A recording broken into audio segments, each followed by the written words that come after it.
Ya, Assalamualaikum warahmatullahi wabarakatuh. Alhamdulillah, wa syukurillah, wassalatu wassalamu ala asrofil anbiya'i wal mursalin wa ala alihi wa sahbihi ajmain, amma ba'du. Selamat pagi anak-anak sekalian. Hari ini kita mulai kembali mempelajari sejarah. Adapun materi sejarah kali ini adalah sejarah Indonesia untuk kelas 11. Tapi sebelum pembelajaran ini kita mulai, marilah sama-sama kita berdoa. Semoga apa yang kita pelajari bermanfaat untuk kita sekalian dan membawa keberkahan buat kita sekalian. Al-Fatihah. Bismillahirrahmanirrahim. Bismillahirrahmanirrahim. Maliki yaumiddin. Iyyaka na'budu wa iyyaka nasta'in. Shiratal mustaqim. Shiratal ladzina an'amta 'alaihim ghairil maghdubi 'alaihim waladdallin. Ya. Kita menginjak sesi pertama, slide pertama mengenai sejarah Indonesia untuk kelas 11. Kita akan mencoba membahas tentang masuk dan berkembangnya kolonialisme dan imperialisme Eropa di Indonesia. Pada gambar ini terlihat diilustrasikan padanya kapal-kapal dagang milik Belanda di perairan. Kita bisa lihat ini ilustrasi gambar yang dibuat menggambarkan bagaimana bangsa Belanda itu menyebar ke seluruh Indonesia. Kita bisa lihat di sini dengan benderanya merah, putih, biru, dan masih menggunakan perahu tradisional. Kita lihat di sini. Lukisan ini dibuat sekitar tahun 1665 ya, di perairan kota Batavia atau Jakarta sekarang. Berikutnya, riwayat penjelajahan samudra oleh bangsa Barat. Kita menyebutnya bangsa Barat karena posisi geografis daripada bangsa Barat tadi adanya di sebelah barat dari bumi ini. Secara geografis adanya di sebelah barat, karena itu orang-orang kita menyebutnya dengan sebagai bangsa Barat atau bule. Zaman penjelajahan samudra merupakan suatu masa kira-kira abad ke-15 sampai kira-kira abad ke-17, ketika bangsa Barat atau Eropa melakukan penjelajahan samudra mengelilingi dunia. Adapun tiga negara atau tiga bangsa yang menjadi pelopor penjelajahan samudra di dunia adalah bangsa Inggris, Spanyol, dan Portugal. Mereka adalah bangsa-bangsa petualang yang berani mengarungi samudra ke penjuru dunia, termasuk akhirnya mereka sampai ke Indonesia ya, dan akhirnya menguasai daerah-daerah yang mereka singgahi. Jadi penjelajahan samudra identik dengan tiga bangsa ini, bangsa Inggris, Spanyol, dan Portugal. Slide berikutnya, latar belakang kedatangan bangsa-bangsa Barat tadi.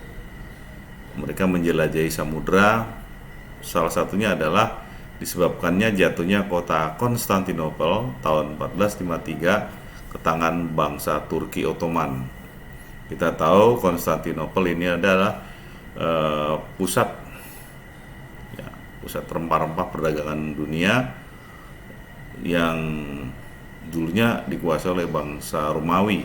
Kemudian tahun 1453 jatuh ke tangan bangsa Turki Ottoman yang Islami. Selanjutnya, mereka karena jatuhnya kota Konstantinopel sebagai pusat rempah-rempah, penjualan rempah-rempah dunia, akhirnya para pedagang dari bangsa-bangsa tadi mencari tempat-tempat daerah lain untuk mendapatkan rempah-rempahnya. Maka dimulailah penjelajahan samudra untuk mencari rempah-rempahnya. Slide berikutnya menggambarkan bagaimana penemuan dan perkembangan baru di bidang teknologi maritim, teknologi kelautan yang kaitannya dengan kelautan. Misalnya ditemukannya kompas seperti ini, Karavel, dan munculnya teori Kopernikus. Kopernikus ini yang kita tahu berasal dari Polandia, yang pendapatnya menjelaskan bahwa bumi adalah pusat tata surya. Selanjutnya dilihat di gambar buku catatan perjalanan Marco Polo. Marco Polo adalah seorang pengelana dari Venesia, dari Italia, dan adanya dorongan gold, glory, dan gospel. Ya, ini 3 semboyan yang sering diungkapkan oleh para sejarawan sebagai penyemangat adanya penguasaan daerah-daerah jajahan di seluruh dunia dengan simbol gold, glory, dan gospel. Ya, mencari emas, mencari kejayaan, dan menyebarkan ajaran agama Katolik atau Kristen Katolik. Selanjutnya, slide berikutnya, kita lihat proses kronologi kedatangan bangsa Eropa ke Nusantara atau Indonesia. Kita menyebutnya sekarang Indonesia.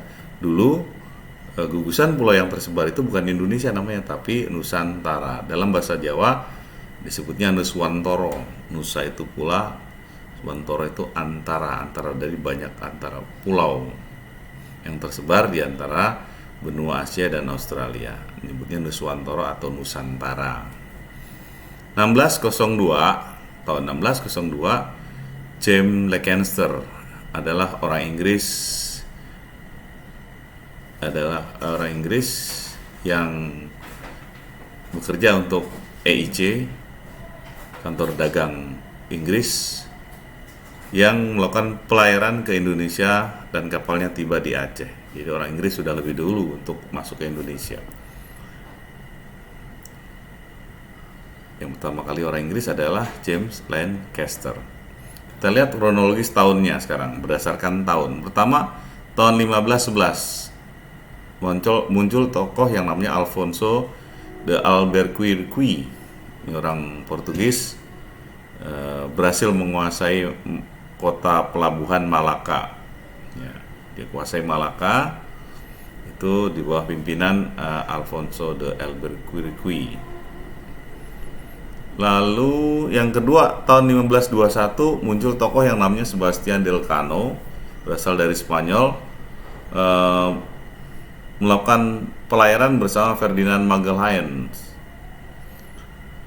Kemudian dalam perjalanannya kita tahu bahwa Magalhaens ini tewas di Filipina. Kemudian ia melanjutkan memimpin perjalanan menggantikan Magalhaens, melanjutkan perjalanannya pulang ke Spanyol melalui Tidore, Maluku, Timor, dan menyeberangi Samudra Hindia.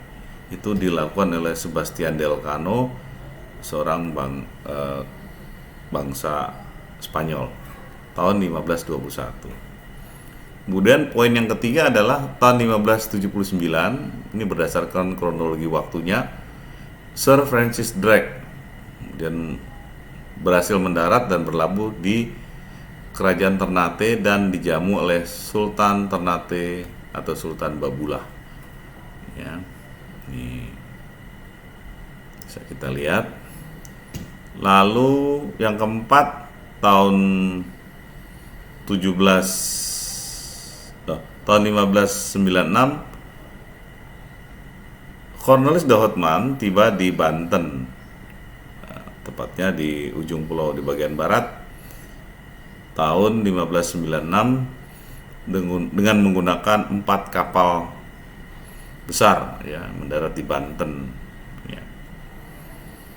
Lalu yang kelima tadi ada tokoh yang namanya James Lancaster dari Kongsi Dagang Inggris EIC yang mencoba melakukan pelayaran ke Indonesia dan tiba di Aceh. Jadi ini tadi saya bilang tokoh James Lancaster ini orang Inggris pertama yang mencoba pelayarannya ke Indonesia. Kemudian yang keenam muncul nama James Cook, pelaut terkenal yang berasal juga dari Inggris setelah melakukan pelayaran ke Australia dan singgah di Batavia karena kapalnya mengalami kerusakan. Dia sempat singgah di kota Batavia. Slide berikutnya. Asal kata kolonialisme. Kolonialisme berasal dari kata koloni.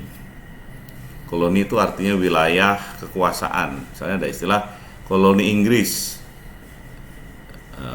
seperti Malaysia, Selandia Baru, Australia, Singapura, India. Tadi adalah negara-negara koloni Inggris, artinya pernah menjadi bagian dari jajahan Inggris, wilayah kekuasaan Inggris. Dan isme artinya paham. Kalau tadi koloni atau wilayah kekuasaan, dan isme artinya paham. Paham yang dianut atau paham yang menganut adanya pengembangan kekuasaan suatu negara atas wilayah beserta manusianya yang berada di luar batas negaranya. Jadi dikembangkan itu. Gimana kekuasaan itu bisa sampai di luar batas negara tempat mereka tinggal. Seperti Inggris. Inggris walaupun negaranya tidak terlalu luas, tapi kekuasaannya hampir dikatakan bisa mencengkeram dunia sampai Australia, sampai Afrika, Asia, ya, dan memiliki banyak daerah jajahan. Kemudian dibedakan menjadi 3, ada kolonialisme eksploitasi, ada kolonialisme penduduk, dan ada kolonialisme deportasi. Kita coba lihat di sini slide berikutnya. Wah, belum. Ya, kolonial eksploitasi artinya dia menguasai seluruh sumber daya alamnya, dieksploitasi, diambil. Kalau Indonesia katakanlah banyak kandungan emasnya, batu baranya, tembaga, timah, nikel, minyak buminya itu dieksploitasi, artinya diambil, dimanfaatkan dan diambil, kemudian dibawa ke Inggris. Begitu pula dengan kolonialisme penduduk. Jadi penduduknya itu dikuasai dan diperbudak, diambil, ya, untuk kepentingan penjajah. Lalu yang ketiga, kolonialisme deportasi. Karena mereka butuh tenaga untuk daerah-daerah jajahan yang begitu luas, maka banyak penduduk yang dibawa dari negeri mereka, kemudian mereka tinggal menetap di negara yang mereka jajah. Seperti Australia. Australia itu penduduk aslinya suku aborigin. Karena butuh penguasaan yang kuat, akhirnya banyak orang Inggris pindah ke Australia, pindah ke Amerika, pindah ke Singapura, ya, untuk menguasai daerah-daerah kecil, walaupun mereka penduduknya kecil, tapi mereka bisa menguasai daerah yang luas. Negara-negara lain yang luas. Ini istilahnya dideportasi dari dalam negeri sendiri. Lalu slide berikutnya, ini adalah foto-foto yang terjadi pada zaman Belanda dulu. Kita bisa lihat ini. Ya, misalnya, nah ini diberikan di perkebunan, perusahaan perkebunan milik Belanda. Imperialisme, ada muncul istilah imperialisme, berasal dari kata imperium atau impere sebetulnya, yang artinya memerintah. Isme itu pahamnya. Jadi suatu sistem jajahan yang dibentuk dengan cara membentuk pemerintahan jajahan di wilayah yang dijajahnya atau yang mereka jajah. Imperialisme untuk pemerintahan. Misalnya Belanda di Indonesia, mereka bentuk pemerintahan di bawah gubernur jenderal di Batavia. Jadi semua kegiatan imperialisme Belanda pusatnya di Batavia, buat negara yang namanya Hindia Belanda, ya, yang nanti pertanggungjawabannya ke Belanda, ya, Belanda yang langsung pemerintahan di Den Haag sana. Imperialisme dibedakan menjadi 2, imperialisme kuno dan imperialisme modern. Kita lihat slide berikutnya. Coba kita bisa lihat di sini ada contoh pembuatan mata uang. Juga ada contoh tugu peringatan yang namanya padrau. Ya, padrau ini adalah bukti bahwa daerah tersebut atau pernyataan atau tugu peringatan bahwa daerah tersebut sudah dikuasai oleh Portugis atau Portugal dan ini sampai sekarang bisa kita lihat di Museum Jakarta yang ditemukan di Kerajaan Sunda yang kemudian dibawa ke Museum Jakarta untuk jadikan bahan bukti bahwa daerah Sunda sudah dikuasai oleh bangsa Portugis. Ini ada koin bergambar Alfonso de Albuquerque yang menguasai Malaka atau Malaysia. Ini bisa kita lihat ya, Alfonso de Albuquerque juga berhasil menaklukkan Goa, Sulawesi tahun 1510 dan Malaka 1511. Dan sejak saat itu masuklah pengaruh bangsa Portugis menguasai perdagangan rempah-rempah di Asia dan Eropa. Jadi pusat perdagangan rempah-rempah pindah bukan ke Konstantinopel tapi ke kota Lisbon, ya, negerinya Ronaldo di sana. Nah, tadi ada batu padrau ya, yang berangka tahun 1522. Ya lanjut, saya tidak menerangkan bawahnya karena waktu. Slide berikutnya. Selanjutnya masa penjelajahan bangsa Spanyol. Jadi ini bangsa yang cukup agresif dalam pelayaran samudra. Bukan saja Portugis dan Inggris, tapi Spanyol pun ikut ambil bagian. Nah, muncullah nama Sebastian del Cano yang tiba di Maluku pada tahun 1521. Sambutan baik Tidore dimanfaatkan oleh Spanyol untuk mengembangkan kekuasaan yang lebih besar dengan mendirikan benteng dan kantor-kantor dagang. Lalu mereka juga melakukan monopoli perdagangan. Sehingga akhirnya muncul persaingan antara Spanyol yang membantu Tidore dan Portugis yang membantu Ternate. Jadi ada dua wilayah kesultanan yang tidak akur, yang berakhir dengan dikeluarkannya perjanjian Saragossa. Berdasarkan perjanjian itu, Portugis menguasai Maluku dan Spanyol menguasai Filipina. Ini ada semacam kesepakatan yang namanya perjanjian Saragossa, dan mereka memiliki misi yang sama. Salah satunya adalah menyebarkan ajaran agama Katolik, Kristen Katolik. Kita lihat di sini bola dunia, ada garis Tordesillas.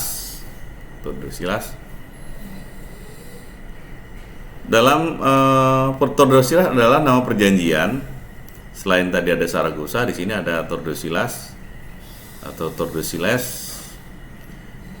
Adalah perjanjian yang ditandatangani oleh Spanyol dan Portugis.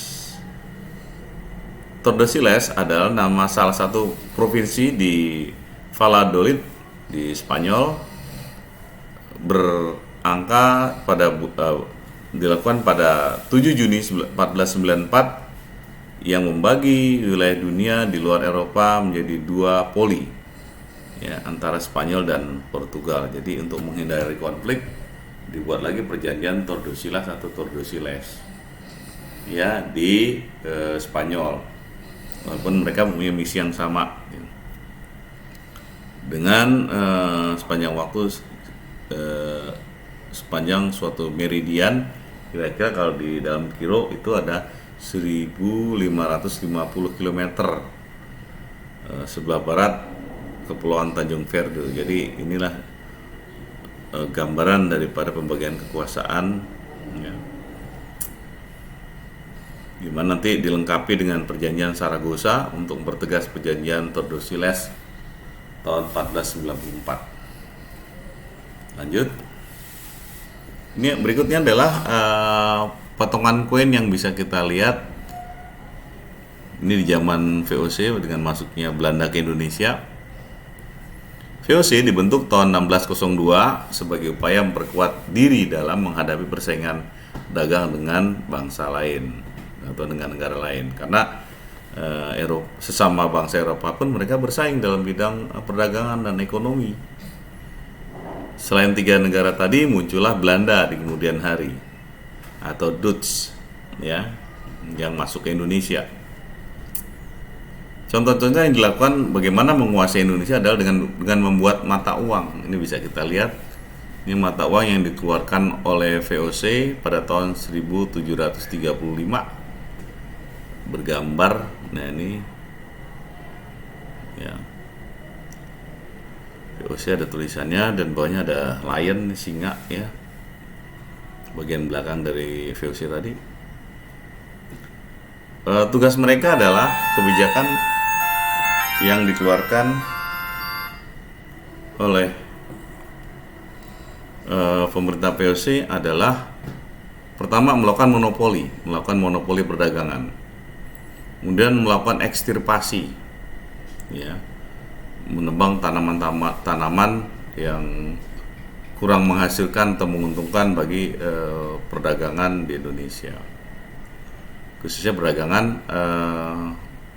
milik Belanda yang dianggap kurang menghasilkan atau menguntungkan. Yang tiga, melakukan pelayaran hongi atau hongi-tochten. Jadi mengontrol daerah-daerah di daerah Maluku khususnya melalui pelayaran hongi, bagaimana daerah-daerah itu yang memiliki aset-aset bidang-bidang pertanian.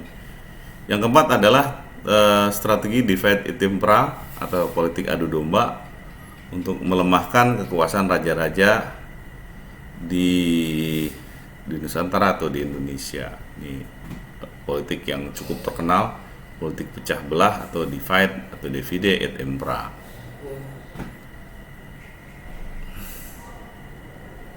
Kemudian sayangnya tanggal 31 Desember 1799 VOC dirasakan mengalami kemunduran karena disebabkan oleh beberapa faktor yang mengakibatkan juga nanti di kemudian hari mengalami kebangkrutan. Penyebabnya adalah munculnya korupsi dalam tubuh VOC itu sendiri. Kemudian yang kedua, biaya kepegawaian itu makin besar. Yang ketiga, mengeluarkan dana untuk perang. Banyak daerah-daerah yang muncul karena pemberontakan ya, pemberontakan terhadap Belanda, dan ini membutuhkan biaya perang yang besar yang mengakibatkan VOC mengalami kebangkrutan. Yang keempat, persaingan dengan kongsi dagang lain, dengan Inggris, dengan Portugis, ya, dengan Spanyol, terjadi persaingan. Nah, ini mendorong kebangkrutan VOC. Kemudian bisa kita lihat di sini contoh era masa penjajahan VOC. Muncul nama Peter Both. Peter Both adalah salah satu gubernur jenderal yang ada di Batavia.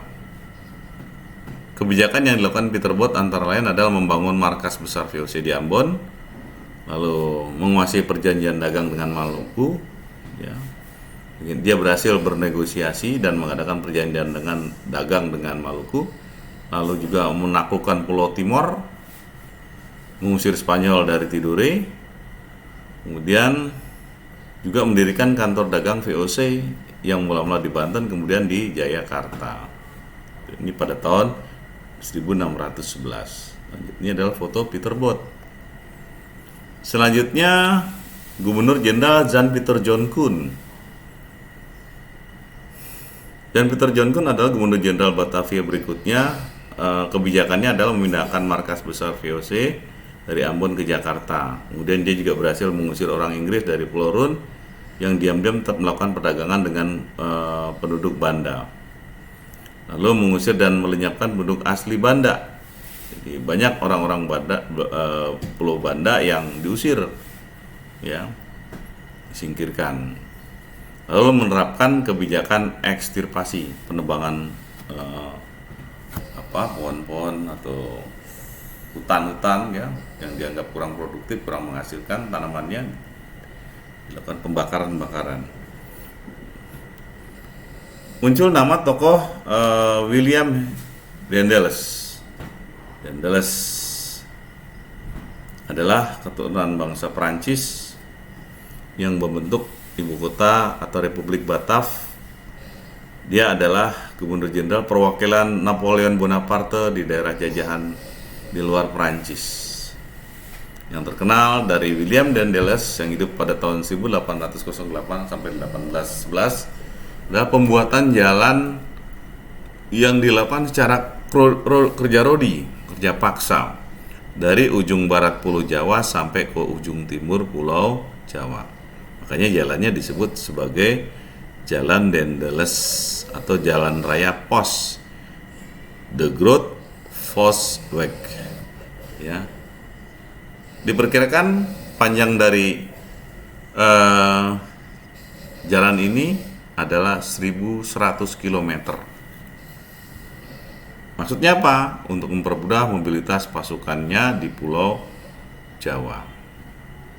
Jadi buat dimudahkan bagaimana mobilisasi pasukan yang ia buat untuk menguasai Pulau Jawa dari ancaman bangsa Inggris. Yang musuhnya adalah Inggris. Kita bisa lihat itu jalan pos, The Groot Postweg. Selanjutnya setelah Dandeles muncul nama Thomas Stamford Raffles. Ini gubernur jenderal Inggris yang menguasai Indonesia. Kita lihat sangat jauh sekali kebijakan dari Dandeles dengan Raffles. Masa bertugas Raffles di Indonesia 18 September sampai tanggal 18 September tahun 1811. Kebijakan yang pertama adalah membagi Pulau Jawa menjadi 16 keresidenan. Jadi Jawa atau Pulau Jawa dibagi menjadi 16 keresidenan. Kemudian dia juga menghapus peran para bupati sebagai pemungut pajak dan menjadikannya sebagai pegawai pemerintah kolonial. Selanjutnya menerapkan sistem sewa tanah atau landrent. Jadi mereka yang pengusaha boleh menyewa tanah-tanah di Pulau Jawa asal mereka bayar pajak. Dan tanahnya disewakan untuk kepentingan pemerintah Inggris di Pulau Jawa. Yang keempat adalah memberi kebebasan kepada para petani untuk menanam tanaman yang laku di pasaran dunia. Jadi memberikan kebebasan bagi para petani, boleh jual apa saja boleh, tanaman apa saja boleh, hasilnya nanti bisa dipasarkan ke dunia. Ya. Masa pemerintahan Raffles berakhir tahun 1816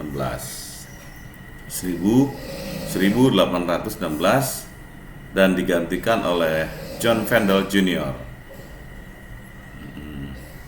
Tapi tahun 1814 terjadi konvensi London berisi kesepakatan bahwa Inggris mengembalikan tanah jajahannya kepada kepada Belanda, ya, kepada Belanda. Jadi sebutannya tanah jajahannya itu Hindia Belanda. Ya. Indonesia itu disebutnya Hindia Belanda. Lalu di sini ada gambar. Ya bagaimana dia mempelajari kehidupan masyarakat Jawa khususnya. Maka dia tulis ada hal yang menarik menurutnya karena dia juga seorang ilmuwan, seorang pencipta buku, ya, senang belajar dan pengarang. Dia tulis kisahnya dalam The History of Java. Bagaimana sejarah Pulau Jawa ini. Selanjutnya, slide berikutnya adalah sistem pemerintahan ekonomi liberal. Ekonomi pasar ini sudah diterapkan oleh Belanda. Jadi terjadi perubahan dalam sistem ekonomi Belanda yang tadinya sentralistik, diatur oleh pemerintah pemerintah Belanda di Den Haag, sekarang diserahkan ke pasar dalam bentuk sistem ekonomi liberal. Jadi penjara diserahkan ke pasar. Adapun sistem pengaruh dari sistem ekonomi liberal ini adalah yang pertama adalah meningkatnya jumlah pengusaha asing yang ingin menanamkan modal di Hindia Belanda. Jadi banyak orang-orang asing yang ingin menanamkan modalnya di Hindia Belanda untuk mencari keuntungan, ya, karena Hindia Belanda itu kaya dengan sumber daya alam. Yang B, banyak bermunculan perkebunan swasta asing di Hindia Belanda banyak muncul ini. Lalu berkembangnya kegiatan pertambangan, ya, penemuan sumber daya tambang, misalnya minyak itu mulai ditemukan di zaman Belanda. Minyak dan bahan galian tambang lainnya, batu bara dan lain-lain. Yang dia terjadinya pengerahan tenaga kerja secara besar-besaran. Jadi orang Indonesia itu dipekerjakan secara besar-besaran untuk mengeksploitasikan yang alam yang ada di Indonesia. Ini foto ini diambil pada tahun 1913. Ini orang kita sedang bekerja. Pelaksanaan sistem ekonomi liberal. Ya, liberal ini sistemnya dibuat Undang-Undang Agraria atau Agraris Web tahun 1870 dan Undang-Undang mengenai gula, bagaimana produksi gula ini dibuat dan dipasarkan untuk menghidupi perekonomian. Lalu dampak ekonomi liberal yang atau pertama, terjadinya eksploitasi sumber daya alam dan sumber daya yang telah melampaui batas. Jadi alam itu benar-benar dieksploitasi, kekayaan alamnya untuk pemerintah Belanda di Indonesia. Jadi hasilnya dibawa ke negeri mereka. Jadi orang Indonesia masih sangat miskin, yang kaya orang-orang Belanda. Itu pemerintah Belanda. Yang B, penduduk pribumi. Penduduk pribumi kehilangan tanah miliknya dan terpaksa disewakan oleh atau bahkan dijual.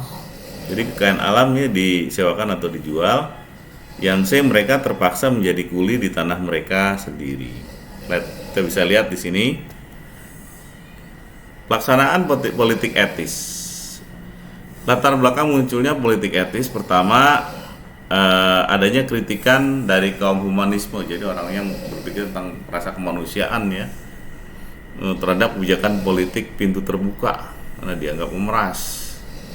Lalu munculnya artikel NRS Cult atau utang kehormatan yang ditulis oleh Konrad Theodor van de Venter dalam majalah The Gids tahun 1899. Pelaksanaan politik etis ini dilakukan atas dasar Trias van de Venter. Jadi 3 pola pikir Trias van de Venter. Ya. Pertama, migrasi atau memindahkan penduduk, khususnya dari Pulau Jawa yang penduduknya padat ke daerah yang penduduknya agak jarang. Begitu karena begitu luasnya daerah-daerah di Indonesia. Yang kedua, irigasi, perbaikan sarana pengairan untuk keperluan pertanian. Yang ketiga adalah edukasi. Jadi migrasi, perpindahan penduduk, irigasi, dan yang ketiga edukasi. Bagaimana memberikan pendidikan untuk penduduk pribumi. Ini adalah foto-foto para pejuang yang memperjuangkan aspirasi bangsa Indonesia. Berikutnya, ya ini akhirnya politik etis inilah yang akhirnya mendorong pergerakan bangsa Indonesia untuk berani menjadi pintu gerbang keberanian orang Indonesia untuk menyatakan dirinya merdeka, lepas dari cengkraman bangsa Belanda, dan akhirnya mereka ingin merdeka. Demikian materi yang bisa saya sampaikan pada hari ini.